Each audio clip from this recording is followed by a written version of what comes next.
In reference to the previous government's increase in debt and deficits, then Prime Minister John Howard in 1996 stated that, quote, "Nothing, my friends, symbolizes absolutely, completely, and comprehensively more than that disgraceful figure, the total failure of Labour's economic management over the last 13 years." Fiscal prudence thereafter became a staple of the Howard administration, leaving a seemingly inerasable mark on Australian politics. In 1998, the government legislated the Charter of Budget Honesty Act, stipulating that fiscal policy has to account for government debt, financial risks, the economic cycle, national savings levels, the tax base, and intergenerational equity. For example, when tax revenue would decrease, the government would cut social spending or sell off government assets. The Department of Finance additionally insisted that annual surpluses were not only desirable, but a requirement. Howard expanded upon the economic rationalism seen under Hawke and Keating. The latter two Labour leaders embraced neoliberalism, market solutions, and privatisations in a tactical manner to make Australia more globally competitive, whereas Howard was more systematic in his implementation due to his Austrian sympathies and influences. Regardless of ideological underpinnings, Howard successfully convinced the estates of politics that without a balanced budget or a budget in surplus, the economy will fail, and thus justified a smaller and more limited government. Any expansion will always beg the question, How you gonna pay for it? How you gonna pay for it? How you gonna pay for it? How you gonna pay for it? How you gonna pay for it? How you gonna pay for it? How you gonna pay for it? How you gonna pay for it? How you gonna pay for it? How you gonna pay for it? How you gonna pay for it?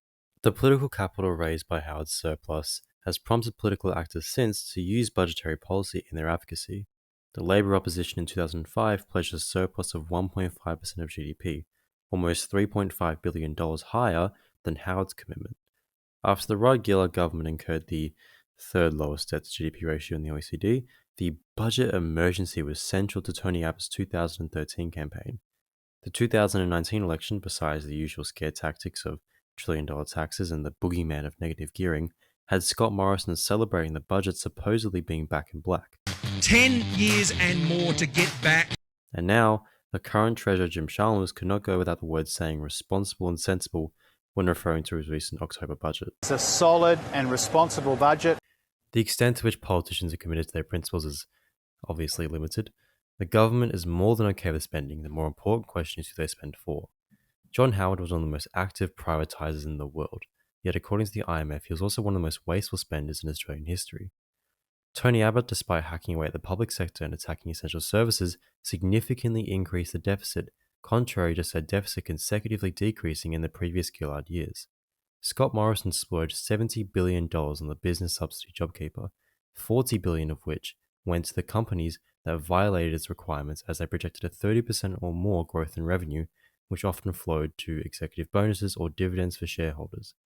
Albanese and Chalmers have cemented their $254 billion statutory tax cuts, which are favourable to the high income brackets. It will be a responsible budget. The most definitely impartial RBA created $178 billion between 2020 and 2021, which was either held in exchange settlement accounts or lent as cheap credit to large companies and property investors. Politicians are opportunistic at best, and their loyalty to corporate lobbyists is similar if not tilted against the electorate. Still, most buy into their narrative of budget responsibility and basic economics, a belief reinforced by mainstream economic understanding. Quote, "The first lesson of economics is scarcity. There is never enough of anything to satisfy all those who want it. The first lesson of politics is to disregard the first lesson of economics. If those in power can successfully convince people that fiscal sensibility justifies poorer living conditions, they can simultaneously satisfy their beneficiaries and maintain governance." The common conception of the government and its constraints is similar to that of a household. If the household wishes to renovate their bedrooms, they must cut back on spending temporarily to save for such. As Queen Elizabeth stated while sitting on a golden throne with a multi-billion-dollar crown on her head, governments must continue the work of bringing the public finances under control and reducing the deficit, so Britain lives within its means. Clearly an attitude shared by consecutive Australian governments. The current understanding between money and government spending is again limited. There is one key difference between a government and a household which changes how the former could address expenditure. The Australian government, through the RBA, is the sole issuer of the Australian dollar and thus cannot default on debt denominated in its own currency. Deficits can therefore be financed indefinitely with no risk of bankruptcy. Supposedly, the consequence of increased spending is crowding out the increased demand of loans from the government and consequently higher interest rates, leading to less growth in the private sector and therefore the economy. This perception of loaning, however, is misguided. The strict laws of supply and demand don't account for the fact that the supply of bank loans aren't necessarily competed over between the government and the private sector.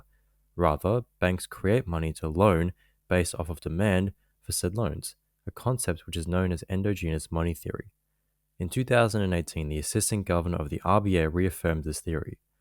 Quote, when a bank extends a loan, it makes money available to the borrower, for example, to buy a car, a house, or equipment for a business. The bank may credit the deposit account of the borrower, who withdraws the funds to make their purchase. Alternatively, the bank may directly credit the deposit account of the seller on behalf of the borrower. In either case, the loaned funds will tend to find their way into a deposit account somewhere in the banking system. This process adds to the supply of money.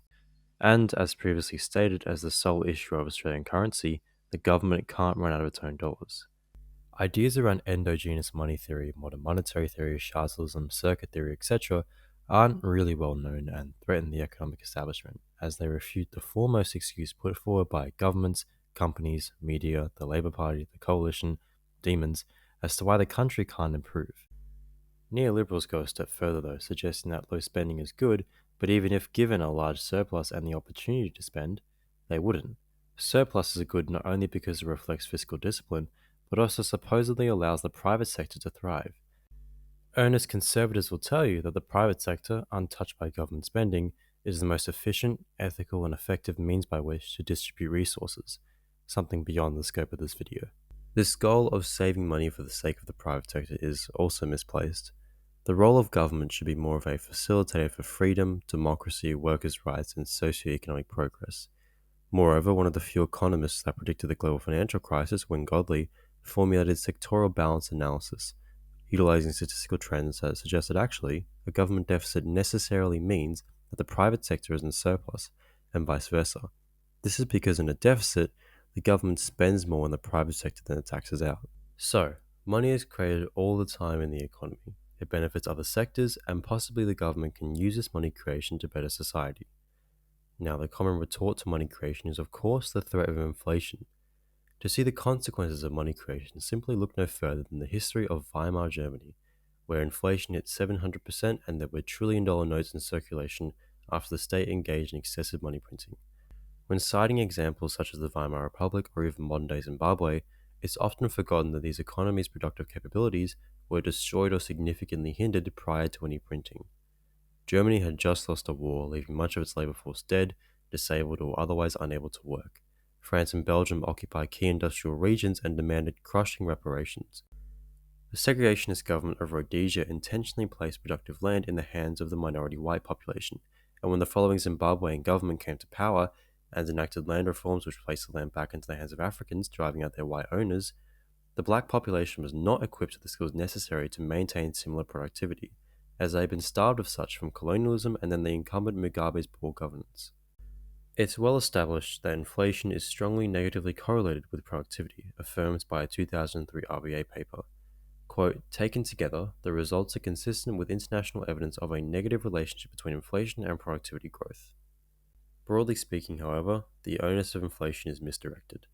Globally, the energy sector has uniquely exploited the crises that embroil our world currently and have realized more than $150 billion in profit despite real wages falling and the cost of living significantly rising. Modeling from the Australia Institute reveals that the country is experiencing a profit spiral inflation, as for years now the majority of inflationary pressures originate in the pursuit of ever-growing profit. Reportedly, despite some declines, every industry in the Australian economy is experiencing upwards of 6% profit margins, with the mining industry seeing lucrative margins upwards of 16%. While the government should most definitely address inflation through automatic stabilizers like restructured taxes and job guarantees, the profit motive is evidently a highly inflationary pressure which ought to be toppled.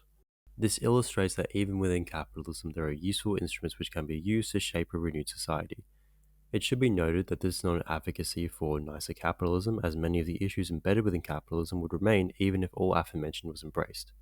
Merely these theories and economic tools provide great utility in pursuing a radically altered future, one needed to address the imminent challenges faced in our late stage of capitalism. displaying that the constraints around pursuing green energy, adequately funding hospitals, building quality infrastructure, etc., to be political rather than economic, redirects rhetoric and antagonism away from fiscal responsibility towards said political constraints. Specific to Australia, it reflects the failures and limitations of the Labor Party. Labor has many progressive ambitions but is significantly short-sighted by its own commitment to upholding neoliberal narratives, which by extension places it in service of similar beneficiaries to the coalition, and thus finds itself in a conundrum of half measures and contradictions. Labor may allude to the fact that the pros and cons of debt and deficits are arbitrary and relative to the circumstances, but fail to elaborate further and instead rely upon the contradictions of the coalition's budget outcomes. While it frees Labor of some scrutiny regarding its capacity to act, it hinders Labor as the exact same talking points can be and have been weaponized against them when their budgets are imbalanced.